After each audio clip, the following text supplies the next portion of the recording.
Hello everyone, welcome और welcome back to my YouTube channel. My name is Kamini Singh और आज हम डिस्कस करने जा रहे हैं previous year questions from the topic ozone layer depletion. इससे पहले हम 12 लेक्चर्स कंप्लीट कर चुके हैं पीपल एंड एनवायरनमेंट के, और इससे पहले वाला लेक्चर यानी कि lecture 12th ozone layer depletion पर ही था। तो अगर आपने वो लेक्चर नहीं देखा है या फिर पूरी प्लेलिस्ट नहीं देखी है तो आप डिस्क्रिप्शन बॉक्स में लिंक्स पर क्लिक करके सारी वीडियोस को देख सकते हैं। तो बिना टाइम वेस्ट किए चलिए स्टार्ट करते हैं।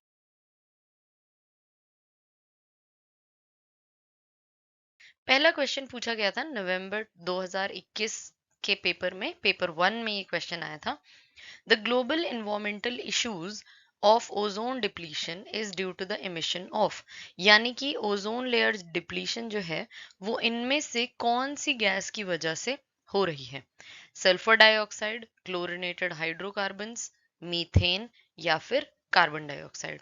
तो हमें पता है, हमने लास्ट वीडियोस में डिस्कस किया था, CFCs या फिर HCFCs इसके लिए जिम्मेदार हैं ओजोन लेयर डिप्लीशन के लिए। तो हमारा जो करेक्ट आंसर होगा वो होगा बी ओनली। इनमें से और कोई भी गैस ओजोन लेयर डिप्लीशन के लिए नहीं रिस्पॉन्सिबल है। हाँ, इन जनरल एयर पोल्यूशन के लिए रिस्पॉन्सिबल है, या और सारी चीज़ों के लिए, ग्लोबल वार्मिंग के लिए या फिर एसिड रेन के लिए अलग अलग गैसेस रिस्पॉन्सिबल हैं। बट ओजोन लेयर डिप्लीशन के लिए सिर्फ क्लोरीनेटेड हाइड्रोकार्बन इनमें से रिस्पॉन्सिबल है। सेम तरीके का क्वेश्चन दिसंबर 2021 में भी पूछा गया था। Ozone layer depletion is on account of, इनमें से कौन सी गैसेस की वजह से ओजोन लेयर डिप्लीशन होता है? तो यहाँ पर एक स्पेशल बात है, पहले ऑप्शंस देख लेते हैं। क्लोरीनेटेड हाइड्रोकार्बन्स, ये तो अभी हमने पिछले स्लाइड से ही जान लिया कि ये तो बिल्कुल है। Sulphur containing compounds, carbon monoxide, nitrogen containing fertilizers. देखिए, इनमें से जो नाइट्रोजन कंटेनिंग फर्टिलाइजर्स हैं यानी कि N2O है, इसका भी ओजोन डिप्लीटिंग पोटेंशियल काफी हाई है। तो यहाँ पर जो आंसर होगा वो होगा A and D only. Nitrogen containing fertilizers जो कि N2O रिलीज करते हैं, वो भी एक ओजोन डिप्लीटिंग सब्सटेंस के अंडर आता है। और ह्यूमन एक्टिविटीज से जो निकलने वाली चीजें हैं उनमें ये काफी हाई वैल्यू रखता है ओजोन डिप्लीट करने के लिए। तो इसको भी आप याद रखेंगे, ए एंड डी ओनली इसका आंसर हो जाएगा। नेक्स्ट क्वेश्चन है, ozone depletion from the atmosphere becomes the reason for causing which of the following diseases. तो ये तो बहुत ही इजी क्वेश्चन है, आपको पता है ओजोन डिप्लीशन से हार्ट स्ट्रोक बिल्कुल भी नहीं होता है, ब्रेन स्ट्रोक नहीं, ट्यूबरकुलोसिस नहीं, बट स्किन कैंसर होने के चांसेस हैं। डिजीजेस रिलेटेड टू आई और इसके अलावा स्किन कैंसर होने के चांसेस होते हैं ओजोन डिप्लीशन की वजह से, क्योंकि यूवी रेज आपके या तो आंखों पर, आईज पर डायरेक्टली पड़ती हैं या फिर आपकी स्किन पर डायरेक्टली पड़ती हैं, जो कि स्किन कैंसर कॉज कर सकती हैं। तो हमारा ऑप्शन नंबर डी करेक्ट हो जाएगा। Next question is, given below are two statements, one is labelled as assertion और रीजन वाला क्वेश्चन है। पहले हमें दोनों स्टेटमेंट्स को पढ़ना है, समझना है क्या ये दोनों स्टेटमेंट सही हैं, गलत हैं।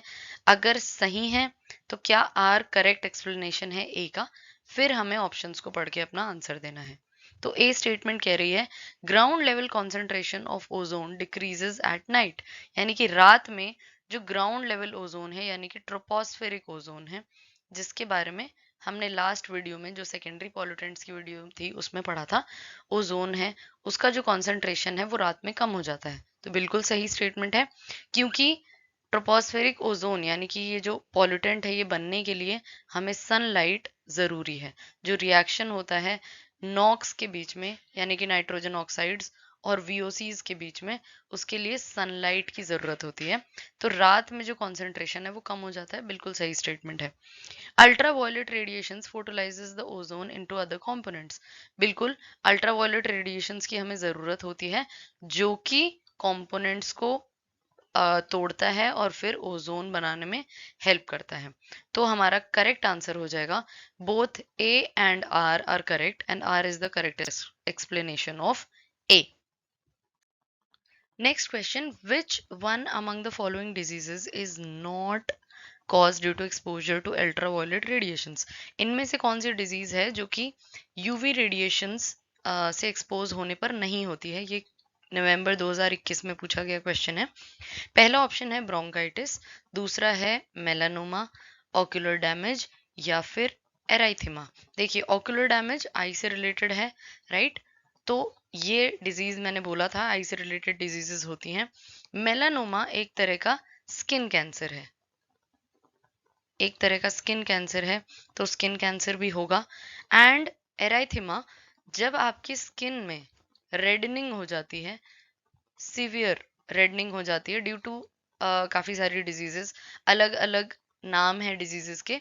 एराइथेमा तब हो सकता है यानी कि आपके पाम्स में या फिर आपके किसी और पार्ट में ज़्यादा स्किन पर रेडनिंग हो जाए तो उसे हम एराइथेमा कहते हैं। तो ये भी हो सकता है। ब्रोंकाइटिस इसका सही आंसर होगा, क्योंकि ब्रोंकाइटिस लंग रिलेटेड डिजीज है, जो आपका रेस्पिरेटरी सिस्टम है उससे रिलेटेड डिजीज है, और ये इसका अल्ट्रावायलेट रेडिएशन से कोई लेना देना नहीं है। तो आपका जो करेक्ट आंसर होगा वो होगा bronchitis. Next question, which of the following statement regarding ozone is incorrect. Statements पढ़नी है हमें और बताना है कि ओजोन से रिलेटेड इनमें से कौन सी इनकरेक्ट स्टेटमेंट है। फर्स्ट स्टेटमेंट बोल रही है good ozone is formed in the lower atmosphere यानी कि troposphere that absorbs harmful UV rays coming from the sun. बिल्कुल ही गलत स्टेटमेंट है। क्यों?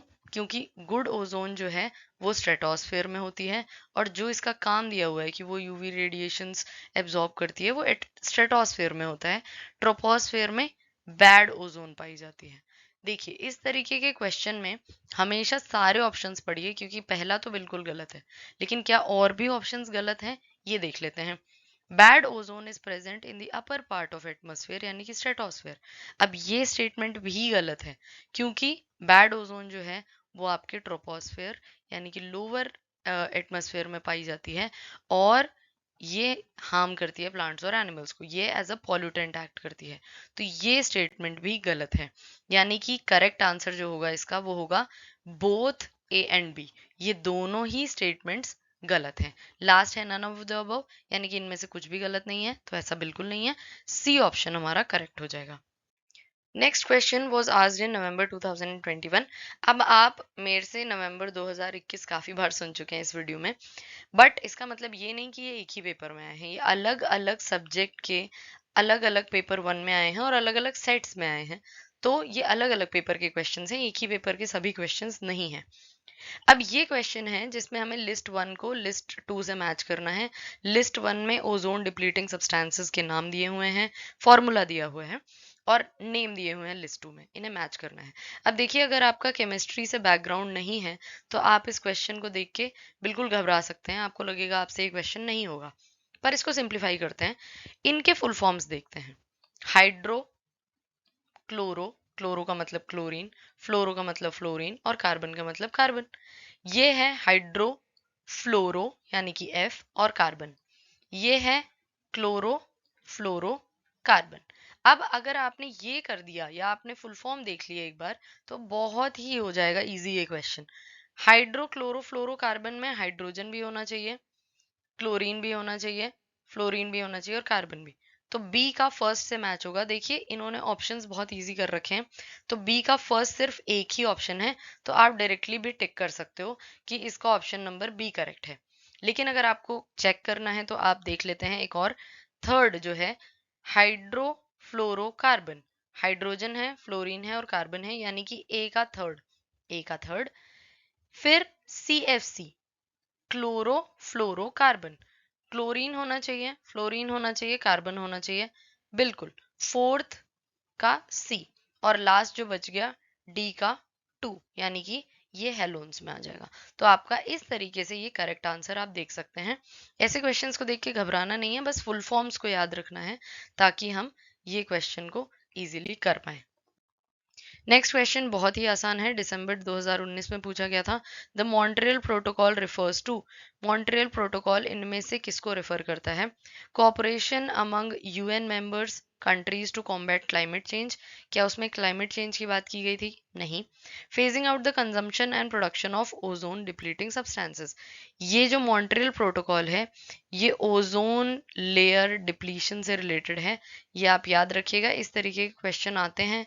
बहुत सारे प्रोटोकॉल्स या फिर कन्वेंशंस दिए होते हैं और उनमें मैच करने के लिए बोला जाता है कि कौन सा किससे मैच होगा, तो इसका ऑप्शन नंबर बी करेक्ट हो जाएगा। बाकी इंश्योरिंग एनवायरमेंटल सस्टेनेबिलिटी, इसकी भी बात नहीं की गई थी। Safeguarding the societal quality of life world wide, इसकी भी बात नहीं की गई थी। इस वीडियो का लास्ट क्वेश्चन है, ये नवंबर 2021 में पूछा गया था। क्वेश्चन है, protection from ultraviolet radiations as envisaged under the Montreal protocol also contributes to following SDGs, यानी कि कौन कौन से सस्टेनेबल डेवलपमेंट गोल्स के बारे में बात की गई है अंडर द मॉन्ट्रियल प्रोटोकॉल, जो कि यूवी रेडिएशन से हमें प्रोटेक्ट करने की बात करता है। तो कौन कौन से एसडीजीज भी के अंदर भी ये कंट्रीब्यूट करेगा, इसका आप आंसर मुझे कमेंट सेक्शन में देंगे। और क्योंकि हम इन वीडियोस को, सस्टेनेबल डेवलपमेंट गोल्स को 4 वीडियोस में कवर किया है हमने, और इसके अलावा ओजोन लेयर डिप्लीशन को भी हमने अभी अभी कवर किया है, तो आई होप आप इस क्वेश्चन का आंसर मुझे दे पाए।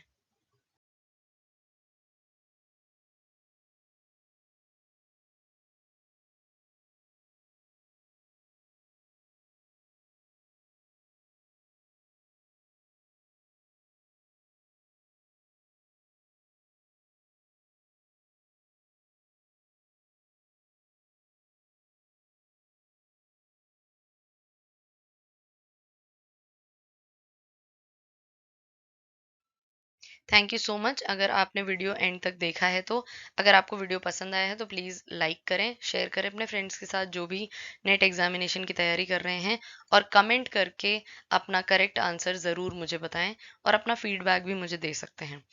इन सभी प्लेटफॉर्म्स पर भी आप मुझे फॉलो कर सकते हैं, इनके लिंक्स डिस्क्रिप्शन में दिए हुए हैं। Thank you so much.